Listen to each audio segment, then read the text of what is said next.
दोस्तों अपने Google ads के डैशबोर्ड में आप सबसे पहले यहाँ टूल्स की बटन दबाएं और यहाँ कन्वर्जन की बटन दबाएंगे। हम कन्वर्जन में आप देख सकते हैं आपको सारे कन्वर्जन्स मिलेंगे। हम हमारे ई कॉमर्स शॉपिफाई स्टोर के लिए सेटअप करेंगे, तो उसके लिए आप यहाँ पे न्यू कन्वर्जन एक्शन की बटन दबाएं। उसके बाद हम यहाँ वेबसाइट को सिलेक्ट करेंगे। इसके बाद सबसे पहले ये पूछता है कि क्या आपके डोमेन पे कन्वर्जन ट्रैकिंग है कि नहीं, तो वो चेक करने के लिए यहाँ पे आपको अपना डोमेन नेम डालना है, यानी कि आप अपने होम पेज का URL कॉपी करके यहाँ पे डाल सकते हैं। उसके बाद स्कैन की बटन दबाएंगे। स्कैन कंप्लीट होने के बाद आप यहाँ स्क्रॉल करके नीचे आएंगे। दोस्तों दो तरीके से कन्वर्जन ट्रैकिंग कर सकते हैं, एक ऑटोमेटिकली और एक मैनुअल। तो मैं आपको रिकमेंड करूँगा कि हम मैनुअल कन्वर्जन ट्रैकिंग करेंगे। उसके लिए आप स्क्रॉल करके नीचे आ जाए, जहाँ पे लिखा है create conversion action manually using code. यहाँ पे प्लस की बटन दबाएंगे, ऐड कन्वर्जन एक्शन मैनुअली। दोस्तों सबसे पहले हमको अपने कन्वर्जन की कैटेगरी चूज करना है। तो हमारा कन्वर्जन जो होगा वो किसी भी प्रोडक्ट के बिकने के बाद जब वो थैंक यू पेज पे जाता है, जहाँ पे ऑर्डर कन्फर्मेशन के बारे में लिखा हुआ रहता है, उस पेज पे अगर कोई पहुंच जाता है तो मतलब हमारी एक सेल हो गई और हमारा वो कन्वर्जन हो गया। इसलिए हम इसको परचेस की कैटेगरी में रखेंगे। तो यहाँ पे आप ड्रॉप डाउन के बटन दबा के यहाँ पे से परचेस सेलेक्ट कर सकते हैं। उसके बाद दोस्तों यहाँ नीचे एक बटन आ रही है कन्वर्जन एक्शन ऑप्टिमाइजेशन ऑप्शन, इस पर हम क्लिक करेंगे। यहाँ पे दो ऑप्शन आ रहे हैं, प्राइमरी और सेकेंडरी। दोस्तों प्राइमरी का मतलब ये होता है कि इस कन्वर्जन को कंसिडर करते हुए आपकी गूगल एड्स की कैंपेन चलेंगी, और सेकेंडरी का मतलब ये होता है कि इसके कन्वर्जन को इम्पोर्टेंस ना देते हुए आपकी गूगल एड्स की कैंपेन चलेंगी। यानी कि अगर हम परचेज़ वाले कन्वर्जन को प्राइमरी रखेंगे तो हमारा गूगल एड्स जो है परचेज़ को इंपॉर्टेंस देगा और परचेज़ के लिए काम करेगा, अपनी बिडिंग के एडजस्टमेंट करेगा।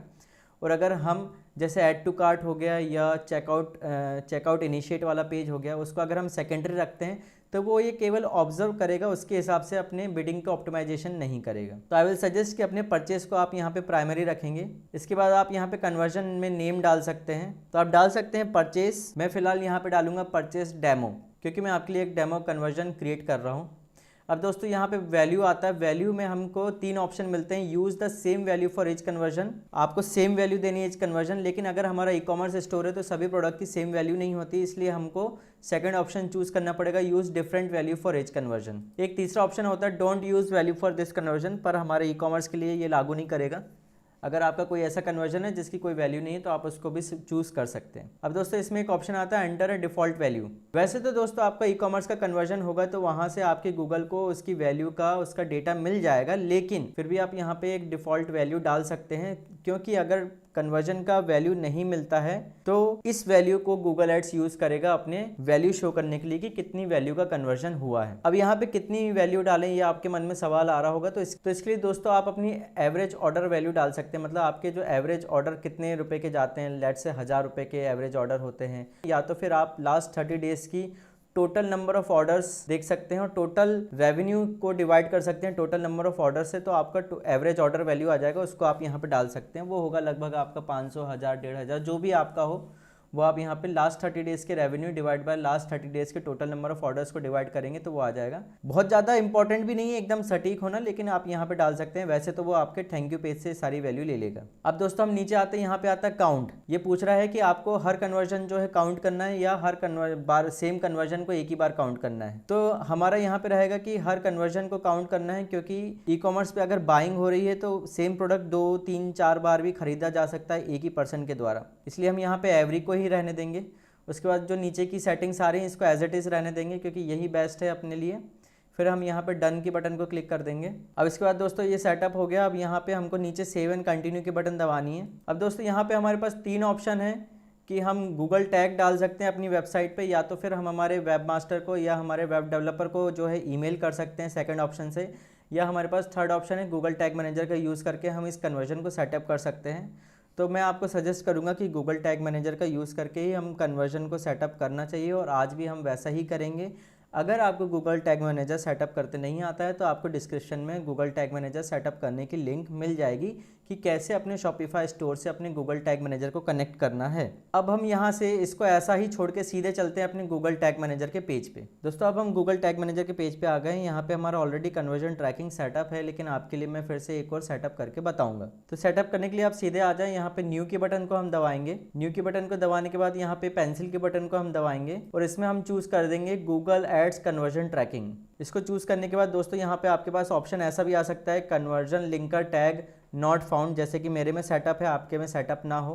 अगर सेटअप यहीं नहीं है तो यहीं के यहीं आपके पास ऑप्शन आ रहा होगा, उसको 2-3 बार क्लिक करेंगे, आपका कन्वर्जन लिंकर सेटअप हो जाएगा। इसके बाद दोस्तों नेक्स्ट ऑप्शन आता है कन्वर्जन आईडी। कन्वर्जन आईडी के लिए आपको क्या करना है, आप अपने वापस गूगल एड्स में आइए और यहाँ पे आपको ये देखिए लिखा है कन्वर्जन आईडी, इसके नीचे वाली आईडी को हम यहाँ पे कॉपी कर लेंगे और कॉपी करके अपने टैग मैनेजर में यहाँ कन्वर्जन आईडी के बॉक्स में यहाँ पे ले जाके हम पेस्ट कर देंगे। दोस्तों सेकंड ऑप्शन है कन्वर्जन लेवल। ये कन्वर्जन लेवल के लिए भी हम वापस अपने गूगल एड्स पे आएंगे, यहाँ कन्वर्जन लेवल लिखा हुआ है, इसके नीचे आप देखो परचेस डेमो, आपके कन्वर्जन का नाम और उसके नीचे जो ऊट पटांग शब्दों में ये नंबर लिखे हुए हैं, अल्फ़ाबेट्स लिखे हुए हैं, इसको हम कॉपी करेंगे और कॉपी करके हम इसको यहाँ टैग मैनेजर में कन्वर्जन लेवल के बॉक्स में यहाँ पे पेस्ट कर देंगे। अब दोस्तों हम स्क्रॉल करके नीचे जाएंगे और हमको बताना है ट्रिगर, यानी कि ये कन्वर्जन कौन से पेज पे ट्रिगर हो, मतलब कौन से पेज को ये बताया जाए गूगल पे कि ये कन्वर्जन हो गया।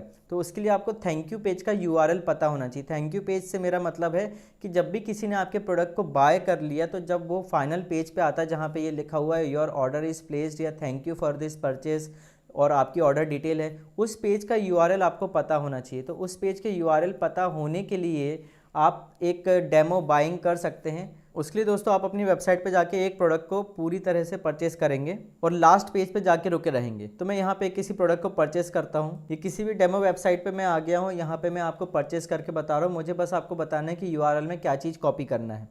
तो मैं इसको यहाँ पे सिलेक्ट करके, कलर सेलेक्ट करके, जो भी है आपका वो सिलेक्ट करके इस प्रोडक्ट को हम बाय करेंगे और कैश ऑन डिलीवरी वाले ऑप्शन से बाय कर लेना आप और 000 सारे एड्रेस वगैरह में डाल देना, तो उसमें कोई दिक्कत नहीं होगी और आप आसानी से बाय कर पाएंगे। अगर आप अपनी वेबसाइट के लिए परचेस कर रहे हैं या डेमो पर्पस के लिए ही परचेस कर रहे हैं तो आप यहाँ सारी बिलिंग डिटेल्स में अपना 00 डाल सकते हैं। इसके बाद दोस्तों हम कैश ऑन डिलीवरी वाले ऑप्शन को चूज़ करके ऑर्डर प्लेस करेंगे। अब दोस्तों आपके शॉपिफाई स्टोर पे इस तरीके से आप फाइनल पेज पे पहुँचते होंगे। थोड़ा सा लुक एंड फील आपके शॉपिफाई पेज का अलग हो सकता है, लेकिन हमको ध्यान देना है यहाँ यूआरएल पे। अब दोस्तों इस यूआरएल में से आपको एक ऐसी चीज़ चूज़ करना है जो बाकी पेजेस पे नहीं है लेकिन इस पेजेस पे है, और हर बार जब भी ये पेज आएगा तो उसमें वो कॉमन रहेगी। जैसे कि इस पेज पे ये आ रहा है ऑर्डर रिसीव्ड, आपके पेज पे हो सकता है थैंक यू अंडरस्कोर या थैंक अंडरस्कोर यू हो या कुछ और भी हो, तो उस चीज़ को कॉपी करना है। अगर आप चेकआउट कॉपी करेंगे तो चेकआउट तो पिछले पेज पे भी था, तो चेकआउट को कॉपी नहीं करना है। ऑर्डर रिसीव्ड जो है वो केवल इसी पेज पे आपको देखने को मिलेगा। ऐसा ही कुछ ना कुछ वर्ड आपके थैंक यू पेज के यूआरएल पे भी होगा, उस वर्ड को आपको यहाँ कॉपी करना है ताकि हम हमारे टैग मैनेजर में ये बता पाएँ कि कौन से पेज पे ट्रिगर करना है कन्वर्जन ट्रैकिंग को। तो मैं यहाँ पे ये ऑर्डर रिसीव्ड को एज इट इज़ कॉपी कर लेता हूँ। अब हम वापस टैग मैनेजर में आ जाते हैं। यहाँ ट्रिगर की बटन में ये पेंसिल की बटन को क्लिक करेंगे और यहाँ पे प्लस की बटन दबाएंगे। प्लस की बटन दबा के हम वापस से पेंसिल की बटन दबाएंगे और पेज व्यू पे जाएंगे। पेज व्यू यानी कि वो पेज अगर अपीयर होता है तो, पर इसमें हमारे पास दो ऑप्शन है, ऑल पेजेस या कोई पर्टिकुलर पेज। तो हमको केवल किसी पर्टिकुलर पेज को ही कन्वर्जन बताना है, इसलिए हम यहाँ सम पेज व्यू पे क्लिक करेंगे और यहाँ ड्रॉप डाउन वाले ऑप्शन में हम चूज़ करेंगे पेज यूआरएल। अब यहाँ पे ऑप्शन आ रहा है हमारे पास कंटेंट्स, ठीक है। तो पेज यूआरएल में क्या होना चाहिए, पेज यूआरएल में होना चाहिए ऑर्डर डैश रिसीव्ड, जो कि अभी हमने वहाँ से कॉपी किया, ठीक है। इस तरीके से आप उस पर्टिकुलर वर्ड को यहाँ पे पेस्ट करके फिर इसको हम कर देंगे सेव और इसको भी हम कर देंगे सेव। यहाँ पे नाम डाल सकते हैं proper Google Ads conversion tracking, मैं यहाँ लिख देता हूँ डेमो। और फिर दोस्तों इसके बाद हम इसको यहाँ पे सबमिट की बटन दबा देंगे और इसको पब्लिश कर देंगे और यहाँ कंटिन्यू कर देंगे। दोस्तों इस तरीके से आपका गूगल एड्स का कन्वर्जन सेटअप हो गया आपके शॉपिफाई स्टोर पे। इसी तरीके से आप वर्डप्रेस पे भी कर सकते हैं। अब दोस्तों एक और नई चीज़ आई है जो है एनहेंस्ड कन्वर्जन, जिसमें ज़्यादा स्पेसिफिक डेटा ट्रांसफ़र होता है आपकी वेबसाइट से आपके गूगल एड्स के लिए। तो उसे कैसे सेटअप करना है उसे भी हम लगे हाथ इसी वीडियो में देख लेते हैं। तो इसलिए दोस्तों आपने जो कन्वर्जन सेटअप किया था इसको यहाँ पे डन कर देंगे। डन करने के बाद आप वापस उसी परचेस डेमो वाली बटन पे क्लिक करेंगे या जो भी आपने अपने कन्वर्जन का नाम दिया उस पर क्लिक करेंगे। क्लिक करने के बाद दोस्तों इस तरीके से आपको दिखेगा, आपको स्क्रॉल करके नीचे आना, यहाँ पे आपको लिखा है एनहेंस्ड कन्वर्जन। इसमें ये ड्रॉप डाउन के बटन को हम दबाएंगे और यहाँ पे टर्न ऑन की बटन को हम दबाएंगे, टर्न ऑन एनहेंस्ड कन्वर्जन। दोस्तों इसमें दो ऑप्शन आ रहे हैं आपके पास, गूगल टैग और गूगल टैग मैनेजर या एपीआई। तो यहाँ पे हम गूगल टैग वाली बटन पे क्लिक करेंगे और फिर इसमें नेक्स्ट की बटन को दबाएंगे। ये वापस से बोल रहा है कि आप अपने यूआरएल को एक बार यहाँ पे डालो, तो हम यहाँ पे अपने वेबसाइट का यूआरएल डाल देते हैं। एक बार चेक यूआरएल की बटन दबाएंगे। दोस्तों एनहेंस्ड कन्वर्जन हम तभी सेटअप कर सकते हैं जब हमारा पहले से कन्वर्जन सेटअप हो चुका हो। तो अब यहाँ पे हमारे पास दो ऑप्शन आ गए हैं, गूगल टैग या गूगल टैग मैनेजर। हम गूगल टैग मैनेजर वाले पे क्लिक करेंगे और नेक्स्ट करेंगे और इसको यहाँ पे हम सेव कर देंगे। अब दोस्तों नेक्स्ट स्टेप जो होगी वो गूगल टैग मैनेजर में जाके होगी। तो दोस्तों हम हमारे वापस गूगल टैग मैनेजर में आ गए। यहाँ पे आपको जो आपने टैग क्रिएट किया था गूगल एड्स कन्वर्जन का ट्रैकिंग टैग जो आपने क्रिएट किया था उसी को वापस से हम क्लिक करेंगे। तो मैं ये डेमो वाले पे क्लिक करता हूँ और इसमें आपको यहाँ पेंसिल की बटन दबानी है इधर, और इसमें स्क्रॉल करके आपको नीचे आना है। यहाँ पे आपको एक लाइन लिखी दिखेगी include user data from your website, तो इस पर हम टिक करेंगे। इसमें यहाँ पे सिलेक्ट यूजर प्रोवाइडेड डेटा आ रहा है, इसको हम टिक करेंगे। इसमें न्यू वेरिएबल पर जाएंगे और न्यू वेरिएबल पर जाने के बाद आपके पास यहाँ ऑप्शन आ रहा होगा ऑटोमेटिक कलेक्शन। इस ऑटोमेटिक कलेक्शन वाली बटन पे क्लिक करेंगे और यहाँ पे सेव कर देंगे। और यहाँ पे भी मैं यहाँ पे डेमो लिख रहा हूँ, आपको डेमो लिखने की जरूरत नहीं है, और इस तरीके से मैं इसको सेव कर दूंगा। बस और कुछ नहीं करना है दोस्तों, नीचे ट्रिगर वैसा का वैसा ही रहेगा। यहाँ पे आप सेव की बटन दबा देंगे और इसको वापस से सबमिट कर देंगे और इसको पब्लिश कर देंगे। दोस्तों इस तरीके से आपका गूगल एड्स एनहांस्ड कन्वर्जन भी सेटअप हो चुका है। अगर आपको इस प्रोसेस में कोई दिक्कत है तो दोस्तों आप मेरे साथ फ्री कॉल भी बुक कर सकते हैं। स्क्रीन पे दिए गए नंबर पे आप मुझे व्हाट्सएप करके कांटेक्ट कर सकते हैं। इसके अलावा अगर आप एड्स या सेटअप से रिलेटेड कोई सर्विसेज चाहते हैं तो उसके लिए भी आप मुझे नीचे दिए गए नंबर पे कांटेक्ट कर सकते हैं।